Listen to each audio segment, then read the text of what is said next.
Fala, meu povo! Olha só, antes de qualquer coisa eu preciso dizer que vocês ficaram repetindo nos vídeos dos 5 primeiros episódios que, o Zeke, o episódio do Zeke, o Zeke, tô doida pra vocês falarem do episódio de gente. Alguém coloca o Zeke num potinho. Num potinho? Gente, eu achei Zeke, assim... Caraca, surpreendente esse episódio. Vamos lá. Zeke é fruto de uma criação horrorosa, né? Cheia de falso moralismo. E ele andava com as piores pessoas da escola. As mais arrogantes e horrorosas. Eu discordo. Por quê? Porque o Zeke foi criado por uma família oriental. Ah, sim. E culturalmente, Eles os são pais não fechadões. conversam com os filhos sobre nada. Exatamente. Então, claro que nada pode ser generalizado. Existem o que a gente famílias vê normalmente ocidentalizadas e até orientais mesmo, que vivem no universo lá oriental, no lado oriental do mundo, que conversam com seus filhos. Sim. Nada é regra, então não podemos generalizar nunca. É só o que a gente realmente vê normalmente em É uma série. cultura mais conservadora. Isso. Então o Zeke é fruto de uma criação conservadora, em que quase ninguém ali conversava com ninguém. Isso ficou muito claro nesse episódio. Mas dentro daquela capa arrogante de jogador e de arrogante de andar por pessoas arrogantes, Zeke é fofo, lá dentro. Dentro do coração dele. O que ele tá fazendo com o Alex... Eu acho que a sensação que eu fiquei, o que ele tá fazendo com o Alex agora, ajudando ele na recuperação, é como se fosse um pedido de desculpa a Hannah. Eu acho que é isso que ele tá fazendo, sabe? Ele tá... O que é errado, né? Porque você deveria estar fazendo terapia, mas você tá o quê? Confundindo a outra pessoa. Porque o Alex o tempo inteiro pergunta pra ele, por que você tá me ajudando? Por que você tá fazendo isso? O que você tá ganhando com isso? E ele não fala nada, porque ele é desses, que não fala nada com ninguém. Exato, né? Ele não conversa nada sobre nada com ninguém. Com ninguém. E é uma bomba relógio. Na real, assim... Mas cada um explode de um jeito, né? Ele tem amigos e nem com os amigos ele conversa. Cara, eu vou te falar que quando eu era adolescente, eu tinha um grupo de amigos que zoava todo mundo. E eu me comportava muito como ele em alguns momentos. De se calar pra não... Pra não parecer fora daquele grupo, sabe? Entendi. Então, eu nunca fui essa pessoa. Ninguém me cala. Ninguém nunca me calou. Sério, eu sempre falei demais, assim. Eu sempre esbravejei muito tudo que eu não concordava. Principalmente injustiça. Eu sempre fui muito chata com isso. Na escola... Mas foi eu preferia andar sozinha. Foi exatamente por causa disso que no 2º grau, no ensino médio, eu não tinha um grupo. Ah, tá. Eu meio que flutuava entre os grupos. Então, eu acho que é porque eu mudei tanto de escola, que eu não tinha apego a ninguém. Ah, tá. E eu não me incomodava de virar pra alguém que eu tinha zero apego, mas que, por acaso do destino, tava sendo meu amigo ali naquele momento, e falar, tu tá errado. Caguei pra você. Amanhã minha mãe pode me tirar dessa escola de novo e eu mudar de cidade. Então eu não tinha o menor critério sobre... Tem filtro, né? Não tem até hoje, no caso. Falta um negócio aqui, ó, que impede que saiam coisas da minha boca. Não Se chama tireoide. Não, também mentira. tem um negócio de filtro social que eu não tenho. Tá. Eu lembro quando eu arrumei meu primeiro emprego, que meu chefe falou, e eu falava pro meu chefe as paradas erradas, ele falava, Cris, você não tem noção de hierarquia, né? Eu falava, nunca ouvi falar. Então, mas eu acho que é essa a pegada realmente. Que esse filtro social que a gente tem pra se calar com as pessoas mais descoladas da escola se torna diretamente o medo dos nossos chefes quando a gente começa a trabalhar. Chefes, parceiros de trabalho, que alguém te fale alguma coisa, que alguém te exponha, que alguém coloque você numa linha de fogo ali que vai fazer com que você vá ser demitido, ou criticado, julgado. É um medo que é construído na infância e na adolescência e você carrega pro resto da vida, que é horrível, porque você não tem abertura pra mostrar quem é você de verdade. Nada. Então, assim, a grande aprendizado que a gente tem nesse episódio é que você tem que se libertar dessas amarras, né? Você tem que falar, você tem que o que você acredita, independente se tá discorda. certo ou errado. Que se tiver errado, uma pessoa adulta tem que chegar pra você e falar, isso tá não errado. tá certo. Exato, você foi um pouco além aqui do negocinho. Mas você tem que se sentir livre pra mostrar os seus pensamentos. Pra conseguir ser você, né? Tem isso também. Bom, antes da gente entrar nos detalhes do 6º episódio... estamos na metade! Isso! Do 6º episódio da 2ª temporada de 13 Reasons Why. Já deixa o seu like aqui se você tá gostando desse projeto vagaroso que tem gente falando, pelo amor de Deus, andem logo! 13 dias é muita coisa. Calma que tá indo, a gente tá degustando aos poucos, tá falando com vocês aos poucos, mas não é proposital, assim, a gente escolheu assistir e gravar, e isso se intercala com outros trabalhos e outras coisas que a gente tem pra assistir também, então calma. Tá indo. Então, além de pedir o seu like e dizer pra você se inscrever aqui no canal, eu queria que a gente falasse de 2 comentários que a gente recebeu em vídeos anteriores que são bem legais também. No vídeo do 5º episódio, a gente comentou que o nosso comentário é mais de fã e não tão técnico assim. E teve uma menina que que falou, na verdade, pra gente comentar um pouquinho, rapidamente, sobre as diferenças técnicas que a gente tá sentindo entre a primeira e a segunda temporada. Se eles, por acaso, fizeram essa segunda temporada de uma forma mais cuidadosa, o que a gente tá achando da construção dessa segunda temporada que teve rejeição de um público grande antes mesmo de estrear, né? Então, essa série era uma série que ninguém dava nada por ela na primeira temporada. Sim. Era pra contar uma história e pra chamar a atenção de um assunto que era tabu. Sim. Ponto. Teve uma abertura muito maior do que eles imaginavam. Teve uma crítica muito maior do que eles imaginavam. E é óbvio que eles iam se atentar a isso pro roteiro, pro marketing, pra divulgação, pra comentar, né, com as pessoas. E tá dentro, tentar ajudar de alguma forma, de uma forma muito maior, num ambiente muito maior do que foi na primeira temporada. Eles estão dando artifícios e alternativas para as pessoas que são mais sensíveis à série. Sim. Né? Então eu acho que realmente tem um cuidado maior no roteiro. Mas a história, eu acho que a contagem de história não está sendo tão inteligente. É até previsível. Não é algo que, assim, eu não imagino que vai acontecer, mas, assim, eu tô confortável de ficar, sei lá, 2 dias sem assistir. Eu não tô. Eu sei. Vou dizer, assim, que eu não tô. Tá sendo difícil não maratonar tudo de uma vez. Tá sendo difícil gravar assistir e ter que esperar gravar para poder assistir um novo episódio. Mas já é um perfil seu. Tá sendo angustiante para mim, porque eu quero muito saber como termina. Principalmente pelos comentários de vocês dizendo que o final dessa temporada é impactante, que vocês ficaram mais angustiados do que na primeira temporada. E na primeira temporada eu chorei de soluçar com o suicídio da Hannah. Então eu tô muito preocupada com como eu vou ficar no final dessa segunda temporada. Mas esteticamente eu acho que a temporada tá bem melhor do que a primeira. Visualmente, assim. Eu acho que eles estão se preocupando com detalhes que na primeira temporada não tinha como se preocupar. Não é nem não quiseram. Não tinha como se preocupar, porque eles venderam para Netflix uma série baseada num livro. E o roteiro do livro foi adaptado para a série, só que ele foi aprovado pelo autor. Teve todo o envolvimento do autor do livro naquela história e já era uma história pronta. Ela não foi feita pra série, ela foi feita pro livro. O livro, a série que adaptou, né? Então foi uma coisa muito amarrada, muito travada, uma história que já era conhecida por todo mundo. Nessa segunda temporada, a gente não tem o envolvimento do autor, foram apenas os roteiristas que fizeram, com base no que eles imaginam ter sido o outro lado da história. Não é nem o que o autor contou pra eles que ele acha que tá na cabeça dos personagens que ele criou. Foram os roteiristas que criaram. Então eu acho que teve uma curadoria mais visual, sabe?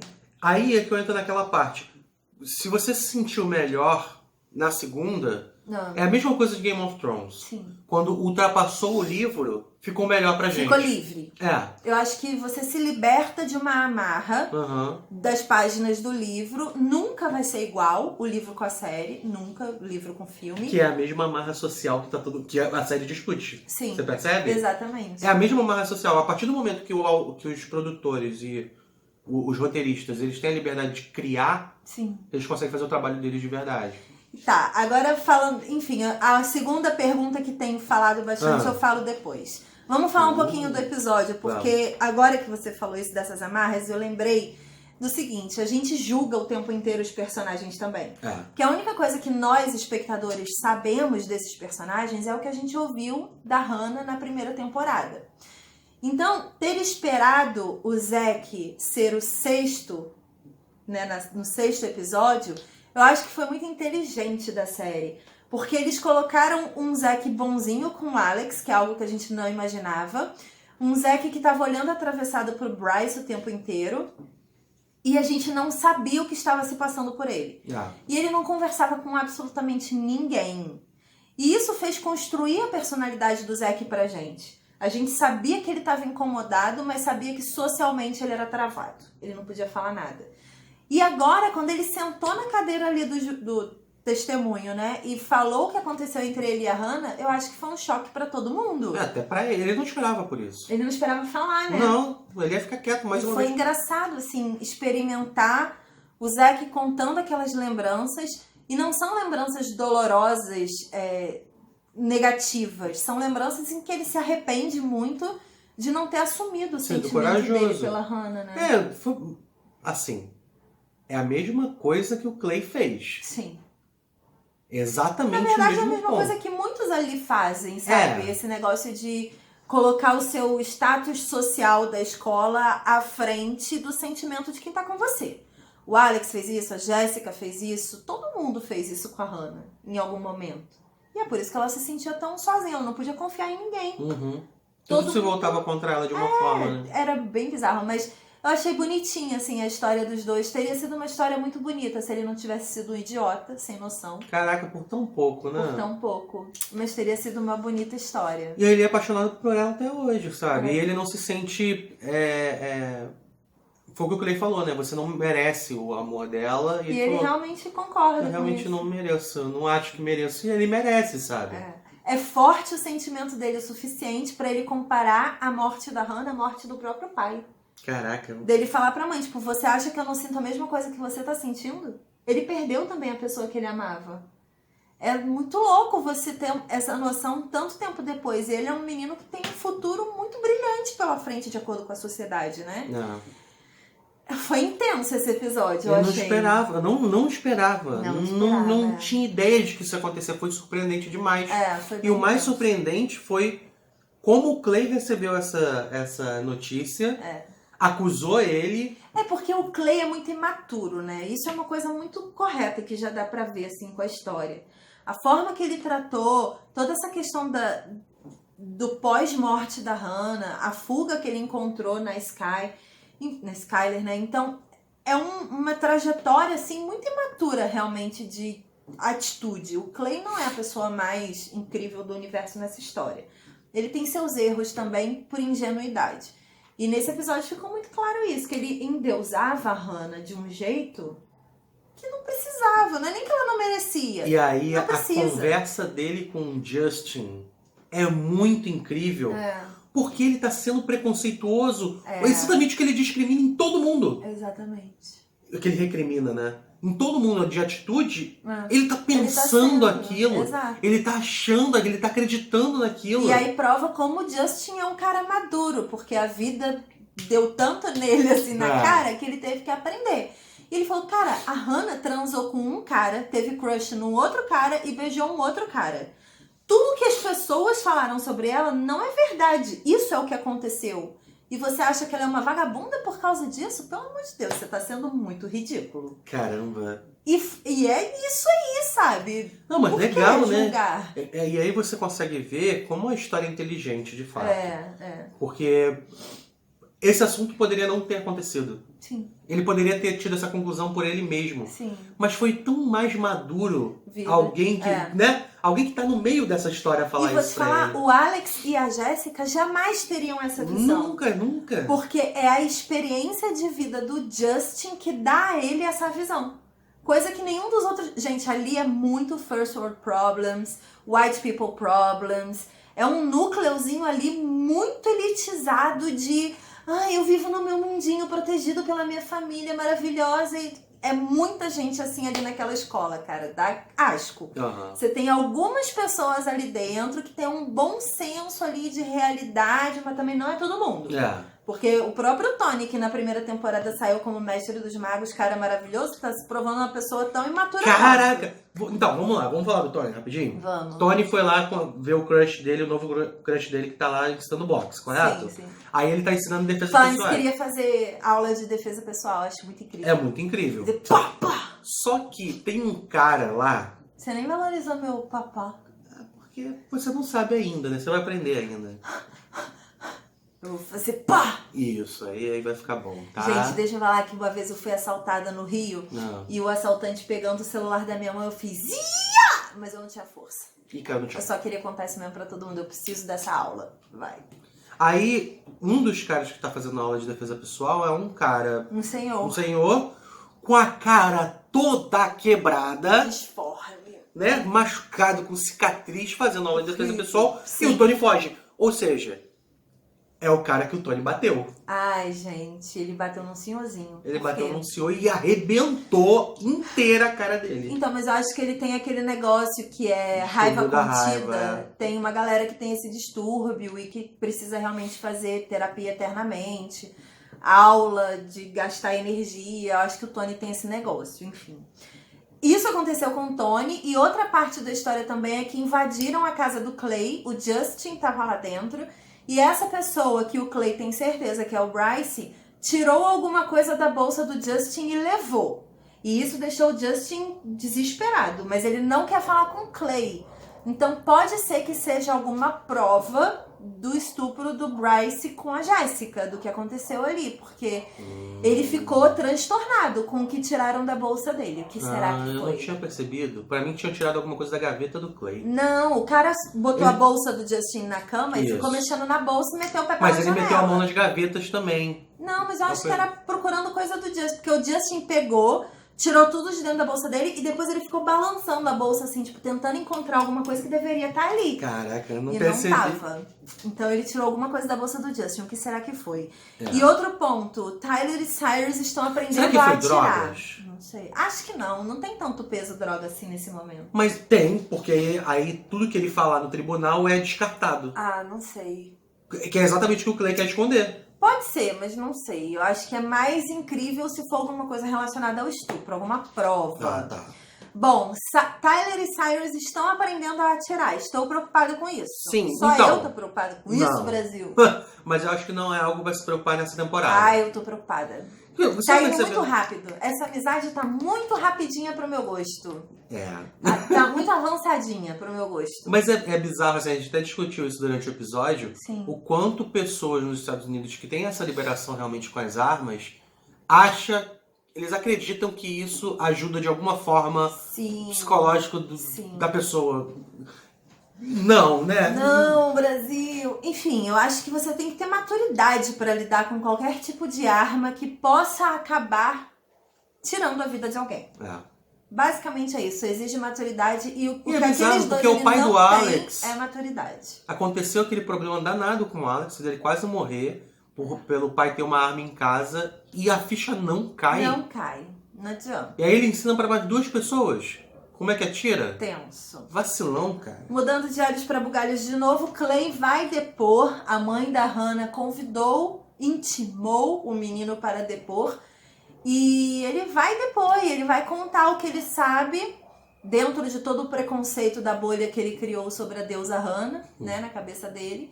Mas ele disse que vai falar a verdade e vai tentar ajudar a Hannah de alguma forma. Então, vamos ver se ele vai se controlar. Pelo que eu entendi, é o próximo episódio, né? Ele falou que é amanhã. Se é amanhã, é o próximo episódio. Porque eu acho que eles estão meio que na urgência dessa intimação.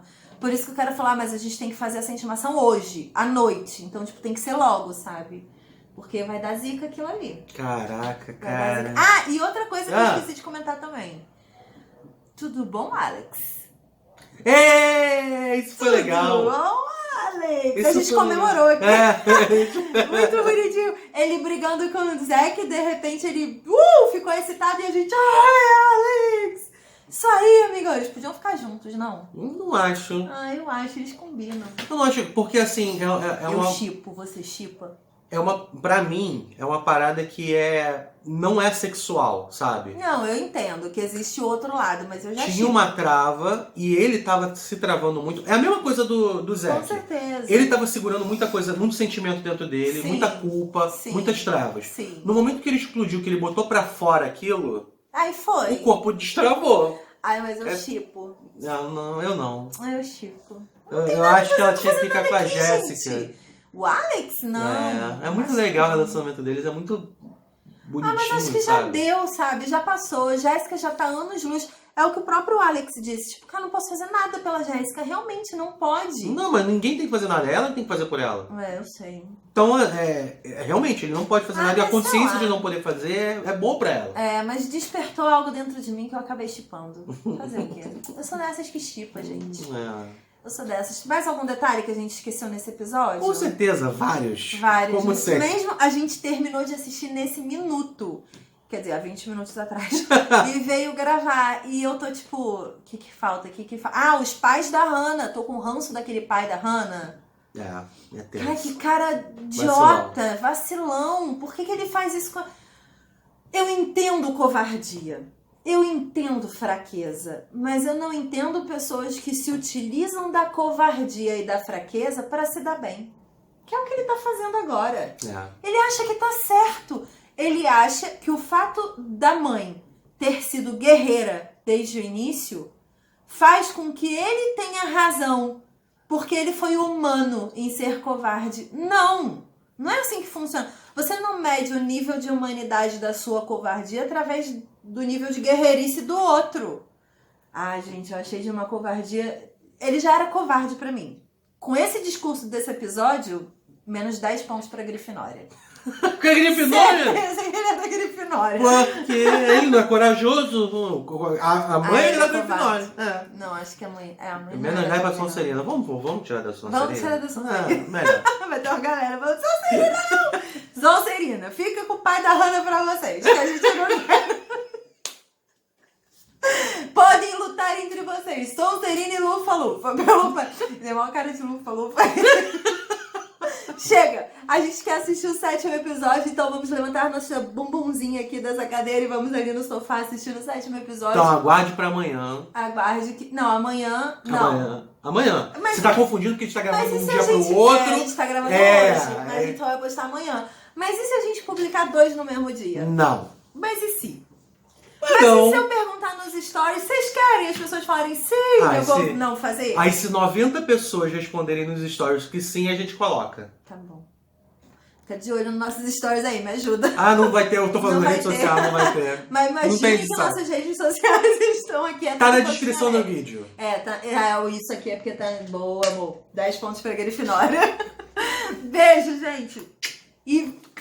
Junta a cabeça logo. Tá porque demora muito, a gente. Eu tô amando a 2ª temporada. Vocês estão amando? Não. A maioria já amou, já terminou.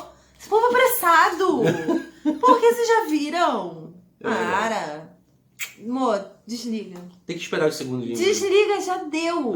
Beijo. Eu quero assistir, desliga. Tchau. 22 minutos.